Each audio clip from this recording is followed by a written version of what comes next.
एक बार की बात है, गौतम बुद्ध अपने शिष्यों को जिंदगी से जुड़ी अच्छी बुरी चीजों का ज्ञान दे रहे थे। सभी शिष्य उनकी बातों को बहुत ध्यान से सुन रहे थे। उन सभी में एक शिष्य ऐसा था जिसे प्रश्न पूछने की बहुत आदत थी। वो उठकर गौतम बुद्ध के पास गया और उनसे बोला, आप हमें जिंदगी के बारे में जो कुछ सिखा रहे हैं उस सब का क्या फायदा, क्योंकि हम में से बहुत से बच्चों को ये भी नहीं पता कि हमारे जीवन का मूल्य क्या है और ये जीवन हमारे लिए कितना कीमती है। पहले आप हमें ये बताइए कि इस जीवन का मूल्य क्या है। अपने शिष्य की बात सुनकर गौतम बुद्ध अपने कक्ष में गए और एक चमकता हुआ पत्थर का टुकड़ा लेकर आए।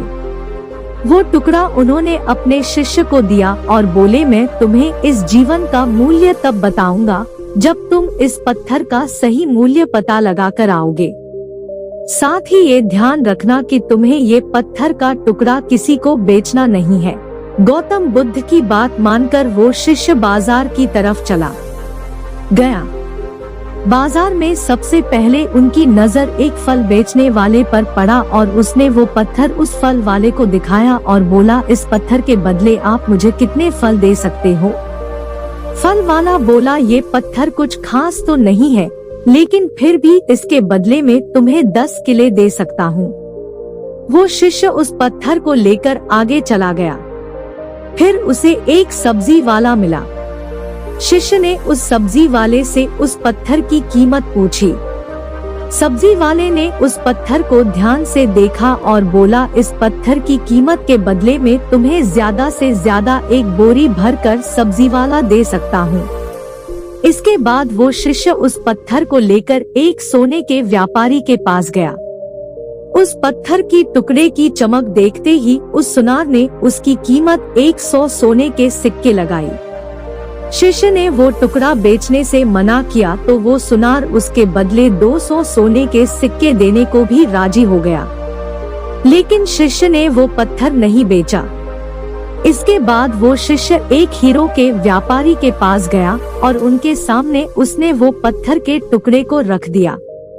उस पत्थर को देखते ही हीरो के व्यापारी ने एक साफ कपड़ा बिछाया, उस पत्थर को उसके ऊपर रखा, फिर उसकी परिक्रमा की और हाथ जोड़कर उस पत्थर को कपड़े में लपेटते हुए वो बोला, तुम जिसे मामूली पत्थर समझकर उसकी कीमत पूछ रहे हो, असल में ये एक बेशकीमती रूबी है।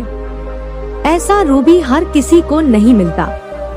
मैं अगर अपना सब कुछ बेच भी दूं तो भी इसकी कीमत नहीं चुका सकता। उस व्यापारी के बातें सुनकर वो शिष्य हैरान हो गया। वो दौड़ा दौड़ा सीधा बुद्ध के पास आया। उन्हें उसने जो कुछ भी बाजार में हुआ वो सब बताया। उसकी अचरज भरी बातें सुनकर गौतम बुद्ध बोले, तुम्हारे सवाल जवाब इस रूबी की कीमत में ही छिपा है। हमारा जीवन भी एक रूबी है, रूबी की तरह ये भी बेशकीमती है, लेकिन हम इस बात को हमेशा नजरअंदाज करते हैं और अपने जीवन का मूल्य नहीं समझते। हम दूसरों को देखकर और उनके जैसा जीवन जीने की कोशिश में अपने जीवन की कीमत को कम कर देते हैं।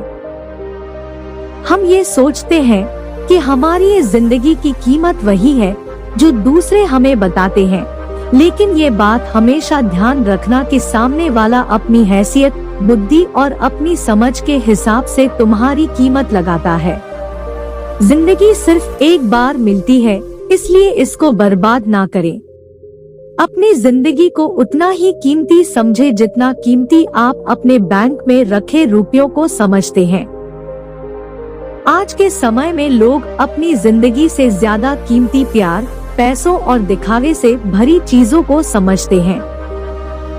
प्यार के चक्कर में लोग सुसाइड कर लेते हैं, पैसों के चक्कर में ऐसा काम करने लग जाते हैं जिससे उनकी जिंदगी बर्बाद हो जाते हैं, नाम कमाने के चक्कर में उल्टे सीधे काम करने लग जाते हैं।